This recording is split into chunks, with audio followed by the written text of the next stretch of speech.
Welcome back, people, to the game cave. We're playing Pillars of Eternity.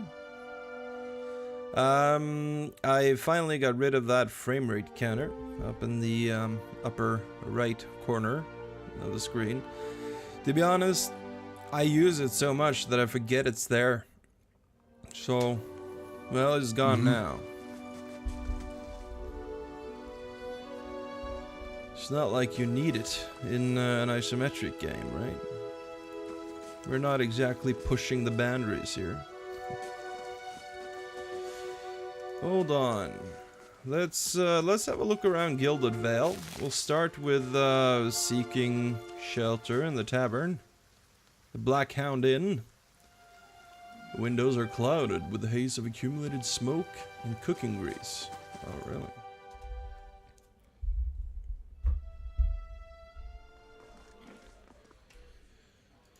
See here, we got some villagers. If people don't have a specific name, then it's just a generic thing. You don't really have to worry about it. Hail, traveler. Oh, greetings and welcome to the Black Hound Inn. The innkeeper bows her head curtly. Please sit whatever you like. Would you like something to drink? A room? We have 2 available at the moment, but I'm afraid I can't offer much in the way of a meal today, she sighs. Unless you're fond of cold porridge. You only serve porridge? Aloth looks at you and shakes his head quickly. It isn't by choice, I assure you. We used to serve some of the finest meals in Dyrwood. We've had a damnable run of luck, is all. It's a bad season for the crops, and we're running low on supplies. I sent Tenfirth up north to stock up. Tenfirth's our cook, you see. An artist with a good roast. But it's been days since he was supposed to return, and I haven't seen signs of him. She sighs again. I've only just taken over from the last owner myself. I don't know what I'll do if it doesn't turn up. I could try and find him for you. Really? Her face brightens. I'd be grateful if you did. He was traveling through the Vailwood. It's probably nothing. Broken wheel, maybe. But I do worry. You see him safely home, and I think everyone here would sing your praises. Nobody much likes my porridge.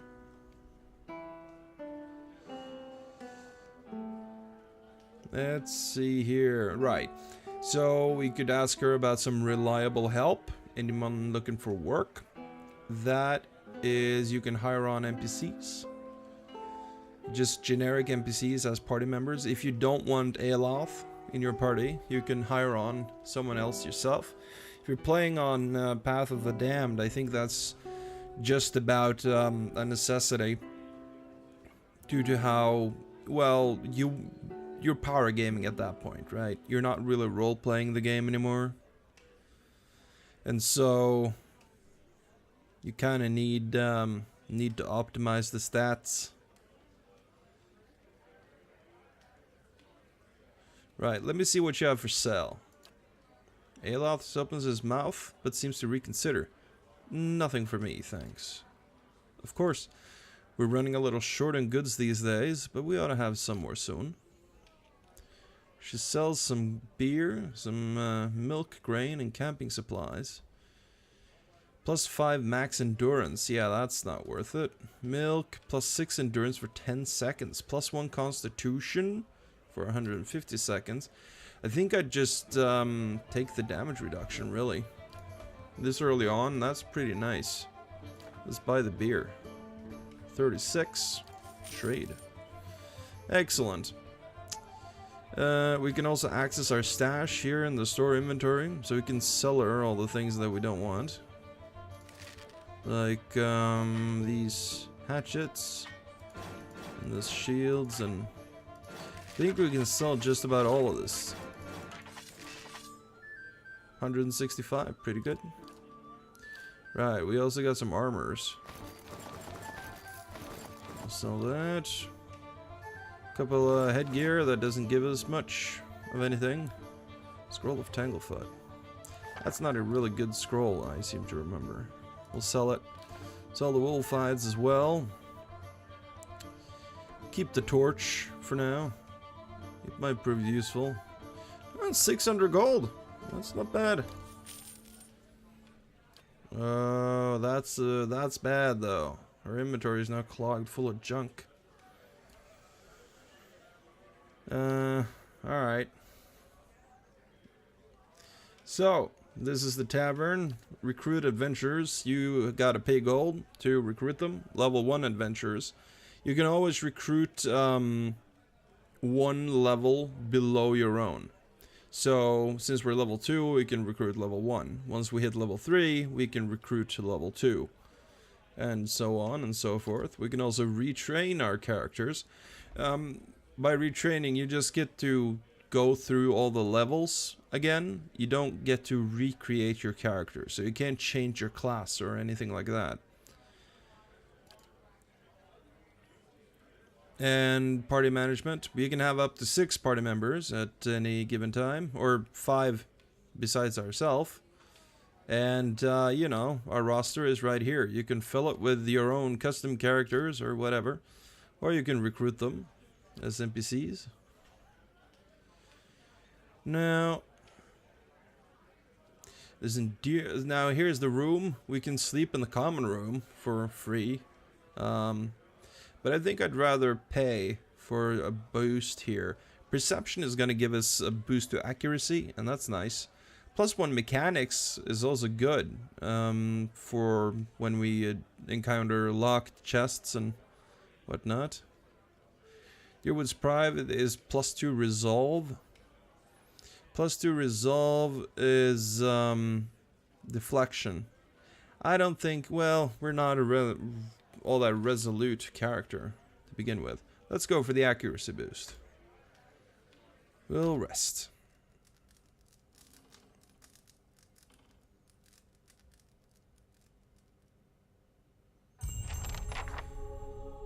Your sleep is restless and fevered, assaulted by hisses and whispers, blanketed with a suffocating anxiety.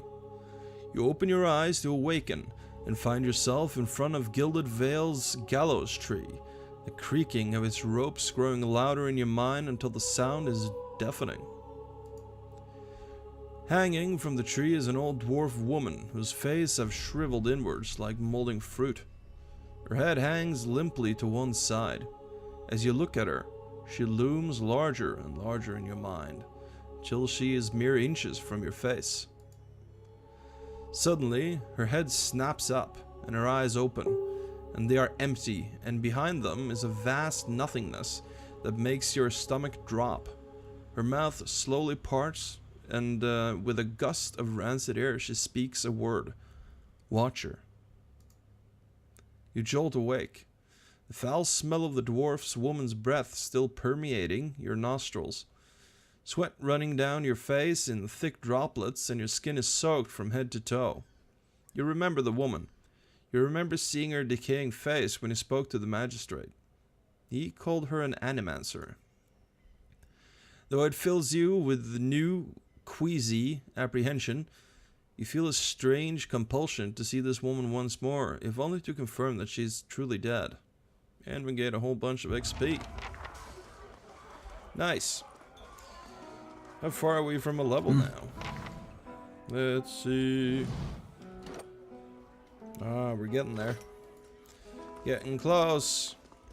Sure. So, we will definitely want to see about that dwarven woman.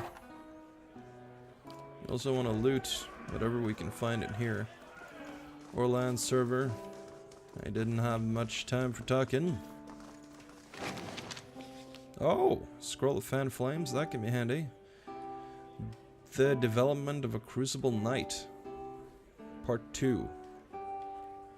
Let's save this for when we actually find part 1, shall we? Also, if you see anybody with yellowish name, you can see into their past, sort of. You can read their soul, in a way. And these are all backers, I believe. Right. He doesn't mind us taking a look here. We'll do that. In guest. Please let me be. Right. So we could have lockpicked that thing, but the thing turned red. You can see here it's yellow or golden or brown or whatever you call that. So we can lockpick this, no problem. But the other one that was red, that would be stealing. So you gotta watch what you click on.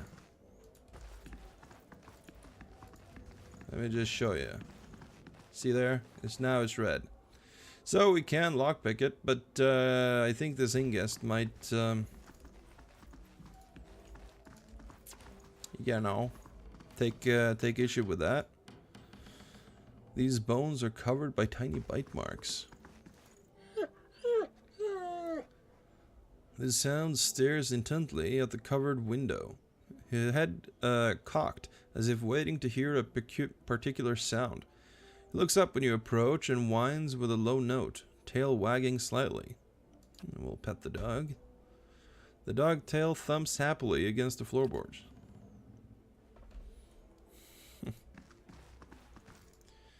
Let's exit out of this second floor.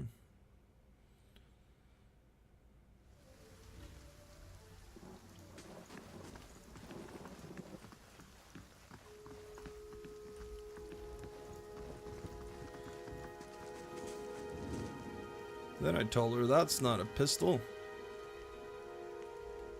Ha! What? Is that a sex pistol? Zilt is funny to you? Think she'll say yes? I don't know.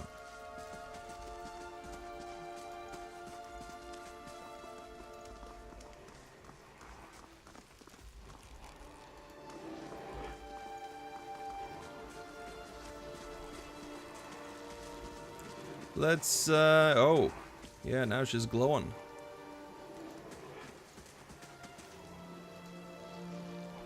This is Caldera the Baranzi, or something like that. The squat, distended body of an elderly dwarf woman dangles from a thin, crooked bow as she sags at the tugs of her noose. Sags at the tug of her noose, right. The bloated purple flesh of her neck, worn away in patches like moth-eaten linen, bulges over the rope that suspends her, and her lifeless head lolls forward rigidly from one side to the other when the breeze shifts. You perceive a faint glow around her that casts no light on its surroundings, but there is a tepid warmth to it, and you feel somehow that you could reach out and touch it. Not with your hands, but with some aspect of yourself that has no worldly dimension. We'll reach out for the woman. You take a deep breath, clearing your mind, focusing on your objective. As you exhale, you feel yourself spreading out towards the hanging woman, perceiving all that lies between you and her with new, unfamiliar awareness. Once you have expanded enough to reach her, there's a sudden jolt to your mind, a ringing, electric surge of images and words and sounds. Involuntarily, you shut your eyes. You feel yourself being pulled down to some deeper consciousness in a space occupied only by you and the hanging woman. And when you open them again, she is staring at you with eyes clouded in a milky fog. Her body still swaying in the wind. You feel in a wind you no longer feel, from a tree that stands planted in a misty world. The woman gives you a slow nod, or gives a slow nod of her head, the rope creaking as she does so, and she smiles at you. Have you come here for me, dear, or have you gotten lost? Ah, it is both, I think. Yes?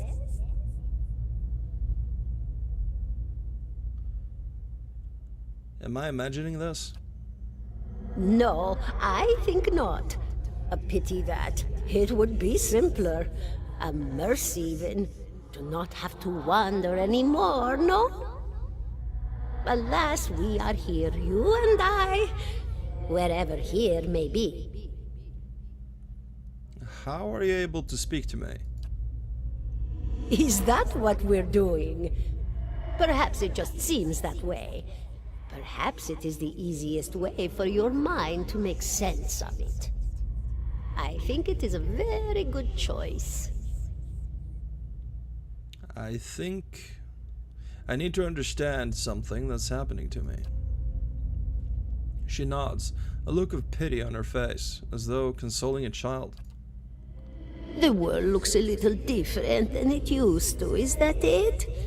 Feels like you're noticing things for the first time that have always been there. You don't say. You have seen past the shroud. It only takes an instant.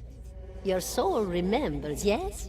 Remembers how it sees when it leaves the body, like being reminded of a dream you had forgotten. You are a watcher now, and a watcher you will stay. What's a watcher? What indeed? Long hours have many animancers spent studying such things. Not I, though. Not I.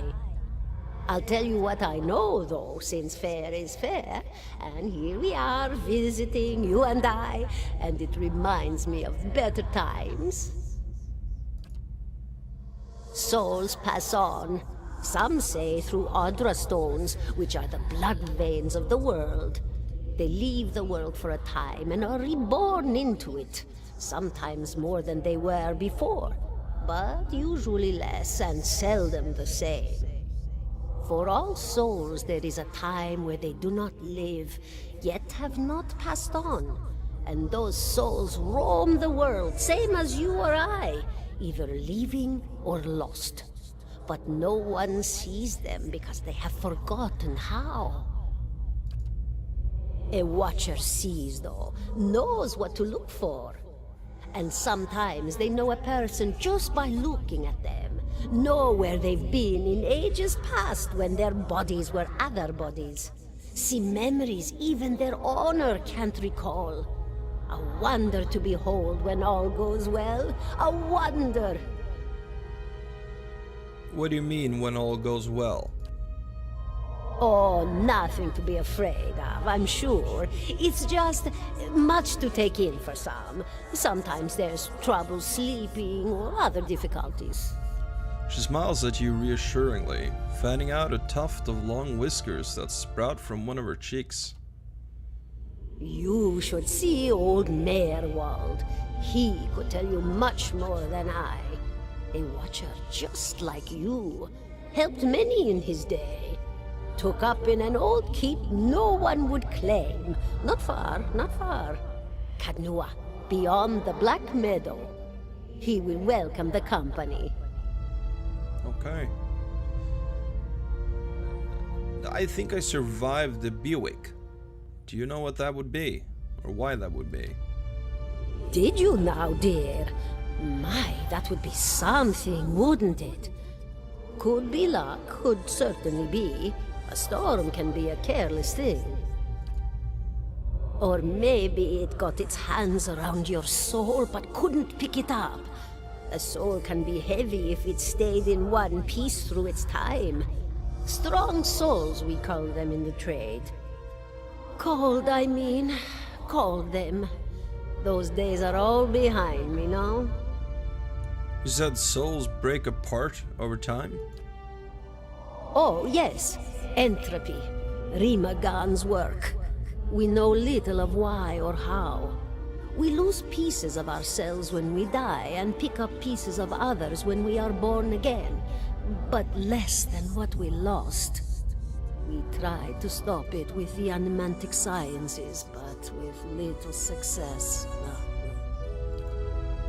A very small few resist Rimergan's influence and stay together through some force of defiance, at least for a time. But they all succumb eventually, I think. I see. I wanted to know something about you. Me? I'll bore you to tears, though. What's an animancer? A student of the soul. Something so basic, yet so poorly understood. But so many breakthroughs have been made in my lifetime. Had been made. Had been.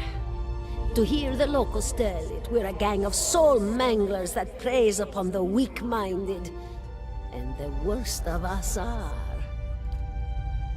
But the best of us, the best? Inspirations, miracle workers. My parents were soul twins, miserable before they met, empty inside.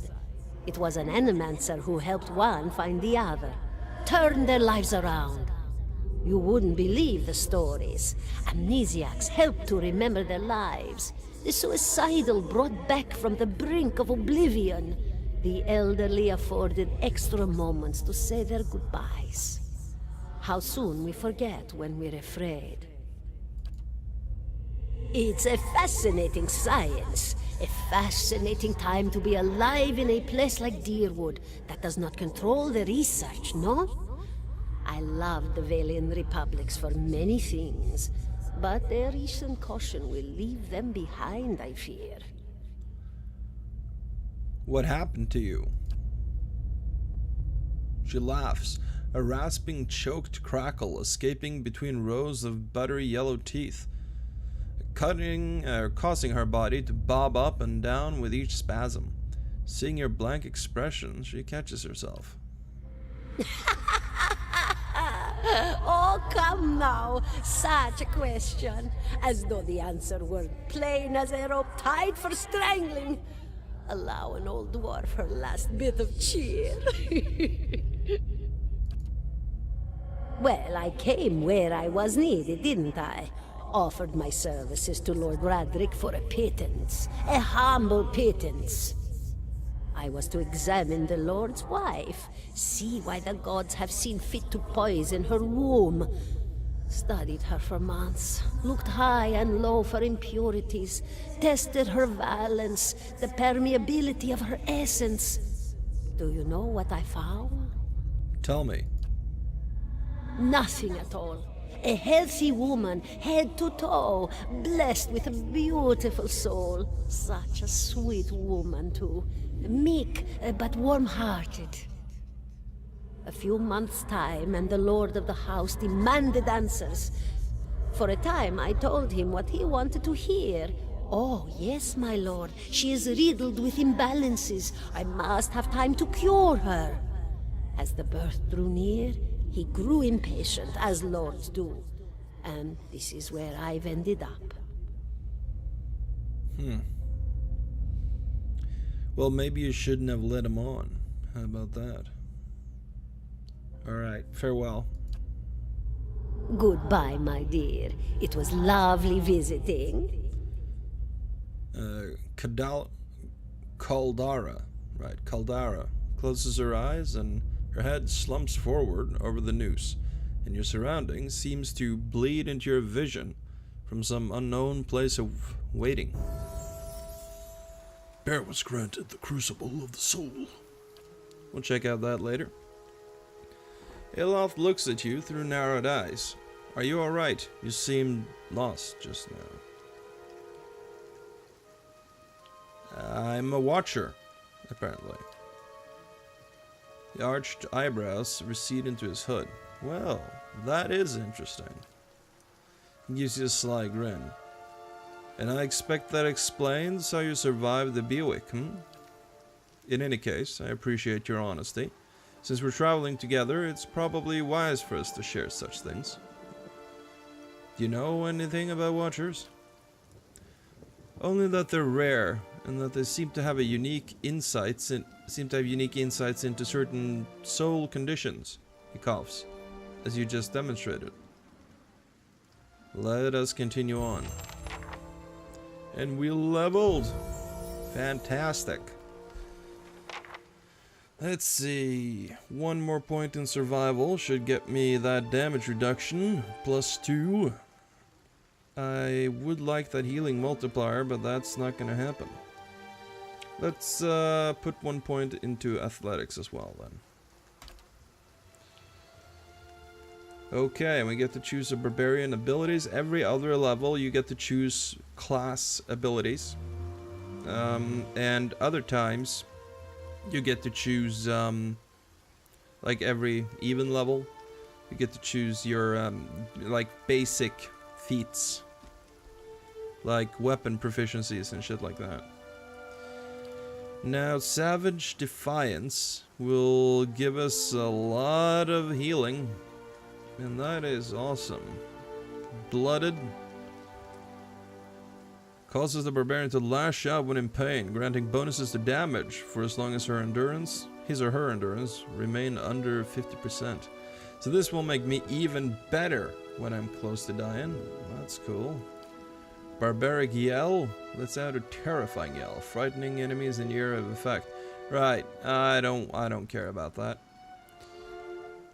Frightening, if you ever wonder what something is, like a condition, you can hover over it. Frightened is resolve and dexterity are reduced by 2 and accuracy is reduced by 10. So it's not that good. It would be nice if we had good deflection, but as a barbarian we have very poor deflection, right? So deflection is, again, your defense against melee or ranged attacks, right? So reducing their accuracy really isn't in our... It's not going to make that big of a difference, honestly, because we gain very little deflection. We do, however, if we get hit, we will get blooded, and that's also another thing. I guess if you don't go for the nature godlike, this is someplace you can tell when your berserker rage is wearing off. We'll take blooded. Excellent. And right. We'll continue 17 on. and a half.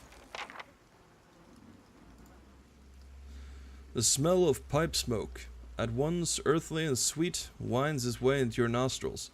Your eyes trace the smoke to its origin, where you find a broad man with straw-colored hair leaning against a mossy rock wall, his pipe held to his lips with one meaty hand. He looks you directly in the eye, but his look is not aggressive. He regards you with a peculiar smirk. 17 and a half. Well, could be 18, depending on how you count the dwarf woman. What are you talking about? The people hanging from the tree. 18 of them. Well, last I counted, anyway. Eloth frowns. Is that what you people do for fun around here? Name's Adair. Though to the people around here, might as well be 19. Don't think I'd put you much higher than 22, 23 tops. You look like the sort that likes to get involved. Alright, he extends his hand. I guess we shake it. What was that about a dwarf? The dwarf woman. You were trying to figure out whether to count her as a full person. I think you oughta. Well, what makes you think I was interested in that dwarf woman? He looks at you for a moment. His brows arched, his smirk broadens. I was smoking over here, saw you staring at her. Twice I refilled my pipe. You never so much as blinked. Your mouth was so slack I took you for a Radric at first.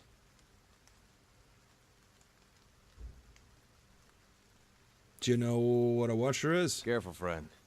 Best not use that word round here. Could be any number of Radric bootlickers within earshot. Ciphers, animancers, watchers. Same thing in the eyes of folks around here, Radric especially. They come through these parts all the time with their cures, preying on the desperate. None of them are who they claim to be. Ciphers are like spell rogues, right? They're like something. They are mind readers and such. Like they mess with illusions, and they have a rather nasty reputation. Of course, seeing you with that funny look, I'd be halfway inclined to believe you were having some kind of communion with that dwarf. Either case, maybe I'm not 19 after all. No offense. None taken. Good. They don't mean it personal when they hang folks around here. I have to remind myself. The town's had it in for me for a long time now. Only fellow who ever stuck up for me, well, he's number 18 up there. My headman on the farm. Used to be my captain during the war. The war? Saints' War.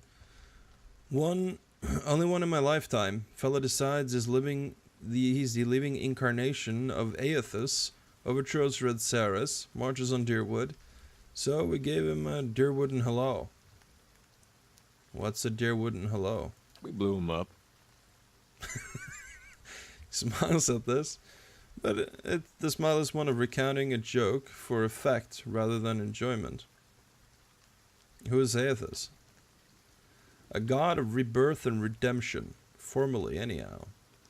Maybe they call him something different where you're from. I had other questions. Why was your headman hanged? Got involved. Radrix sent men down here the other day. Said they had it on good authority. Someone in town was working with Kolsk, plotting Radrix's overthrow. Said if he didn't come forward right then and there, they'd hang every last one of us. No one was coming forward, so Swithin? That's my headman. He steps up and says it's him. They took him at his word. What? Holy shit, that's one brave fucker. He sighs and shakes his head, his eyes fixed on the tree. Bound to happen sooner or later, if not for plotting against Radrix, then for protecting me. Who's Kolsk?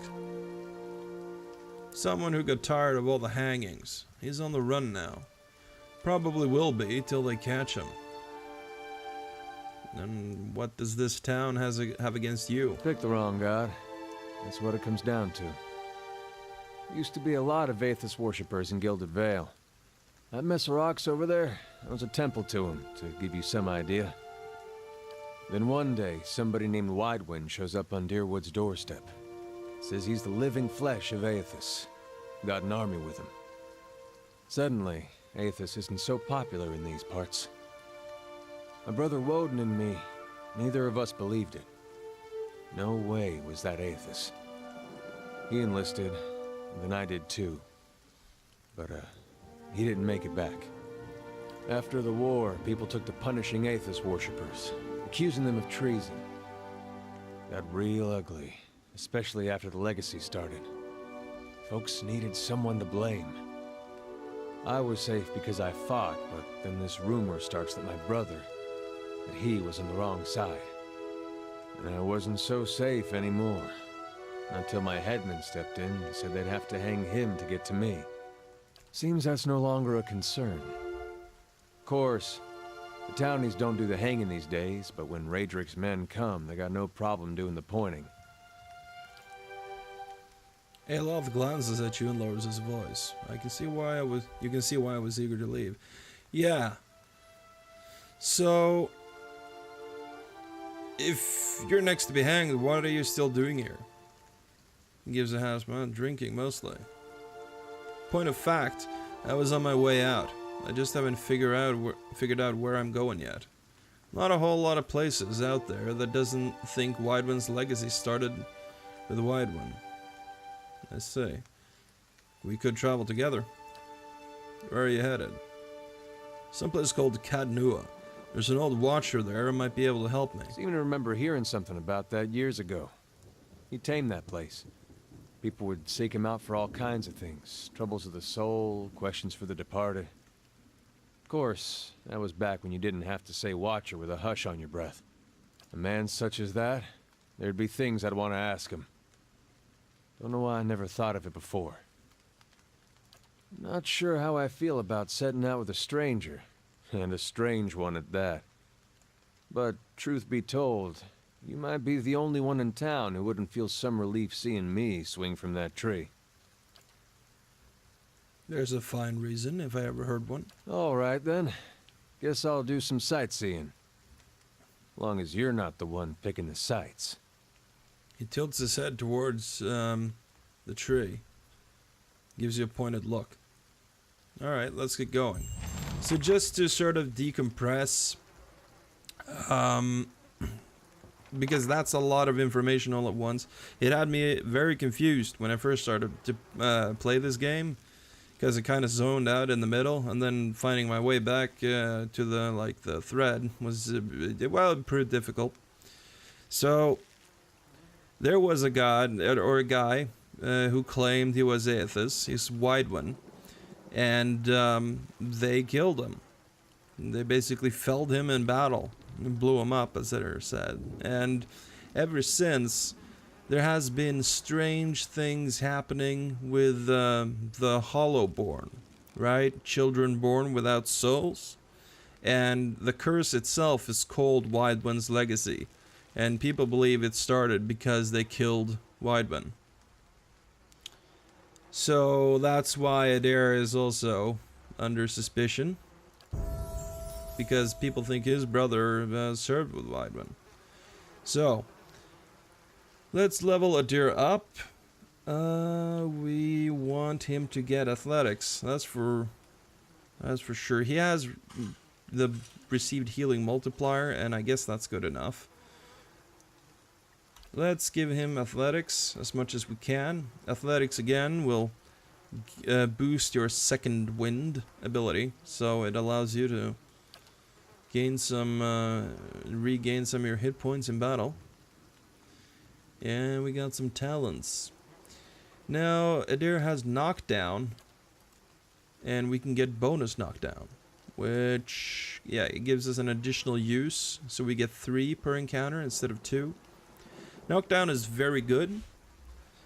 It really allows you to mitigate damage when you're up in the business, and you know, given that he has a shield and a sword there, he will be our tank for this game. We can also get Outlander's Frenzy, so that's similar to our Barbarian Rage, but I don't wanna do that. Novice is Suffering. No, I don't think so. Gallant Focus. Oh. That's a modal, you say. So it gives an accuracy aura. The character's intense beliefs have been manifested in an aura with properties similar to a paladin's zealous focus. That is interesting. That is very interesting. Wounding show. Sneak attack. That's also interesting. We may do that. Let's not pick this for now, though. I think what we want to do is get weapon and shield style first. Equipped shields deflection bonus are increased and grants an equal bonus to the character's reflex. Adair does not have good reflex because, well, mostly it's rogues that have reflex and not the fighters, right? So if you're swift, you're dexterous, you have a lot of reflex. But +6 deflection will certainly help. And so we'll take that. Boom. And we get another level because we're level 3. So I guess he joins us at level 3. So we'll pick athletics again. I could get some points in stealth, but we don't have to spend our points. Unused points will carry over to the next level, and so I think we'll save the stuff. Having a high athletics on Adair is the most important right now. Okay, so we can get Defender. Adopts a more conservative combat strategy, concentrating on locking down enemies that stay straight too close. The fighter increases his or her number of engagement targets to 3 at the expense of deflection. That's really good. Confident aim. Passive. Steadies the fighter's arm, causing a percentage of the grazes to be converted to hits, and increasing the minimum damage for melee weapons. Oh. That's also good. Disciplined barrage. Fighter intensely focuses on his or her training, significantly increasing accuracy for a short amount of time. Plus 20 accuracy for 15 seconds. That is sick. And Guardian Stance. The fighter devotes all his or her energy to defending allies. Lowers accuracy, but increases the deflection of nearby allies. It's an only 2-meter radius, so I don't think so. I think we go for Defender. I'll explain the engagement thing later, but if you want a character to be a tank, having a high number of engagement is good. It's very good.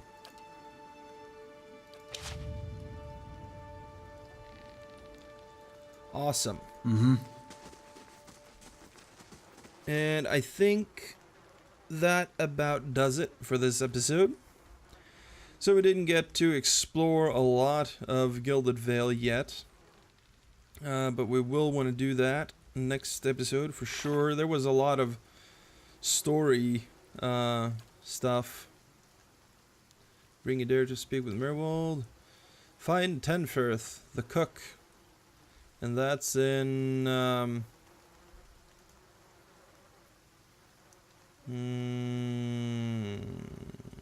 Whalewood. That was where we came from, isn't it? World map. Yeah. So we're probably headed back to Whalewood and see if we can't find the guy. And also taking a stroll around town and talking to some of the NPCs and, you know, seeing what's up. So cool. Thank you for watching. And yeah, see you next time.